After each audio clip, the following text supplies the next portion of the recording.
ദേശീയപാത 66 കൊടുങ്ങല്ലൂരിലെ CI junction അടിപ്പാതയും elevated ഹൈവേയും വരില്ലെന്ന് കേന്ദ്രമന്ത്രി സുരേഷ് ഗോപി.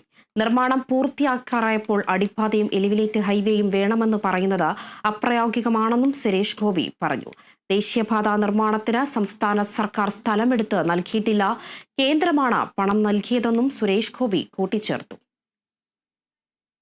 അടിപ്പാത ഇനി നടക്കില്ല. ഇനി അത് പറഞ്ഞുതരാം. കൊടുങ്ങല്ലൂർ അമ്മയുടെ ഉത്സവത്തിന് ആവശ്യമായ ഒരു അടിപ്പാത എന്ന് പറയുന്നത് അനിവാര്യതയാണ്. ഇത് DPR കൊടുത്ത് കേരള സർക്കാർ അത് ഓരോ പഞ്ചായത്തിലും ഓരോ വാർഡിലും ഇത് കൊടുത്ത സമയത്ത് നിങ്ങളുടെ ആൾക്കാരൊക്കെ എവിടെ പോയി? എന്തുകൊണ്ട് അന്ന് ആവശ്യപ്പെട്ടില്ല? ഇപ്പൊ പണി തീർത്ത് ഏതാണ്ട് ഇത് തുടങ്ങാറാവുമ്പോൾ ഇനിയും കുത്തി തോണ്ടി ഇട്ടിട്ട് പിന്നെ ജനങ്ങൾ ഹൈക്കോടതിയിൽ പോയി ഓരോ സ്റ്റേയും വാങ്ങിച്ച് ഇത് നടക്കില്ല. ഇനി സ്ഥലമെടുത്ത് തരണമെന്ന് പറഞ്ഞാൽ അതൊന്നും എടുത്ത് തന്നിട്ടില്ല. അതൊക്കെ നിതിൻ ഗഡ്കരി തന്നെയാണ് ചെയ്യുന്നത്. അതിനുള്ള ഫണ്ടും കണ്ടെത്തുന്നത്. ഈ DPR കൊടുത്തപ്പോൾ നിങ്ങളുടെ പഞ്ചായത്ത് പറയണമായിരുന്നു ഇവിടെ അടിപ്പാത വേണം.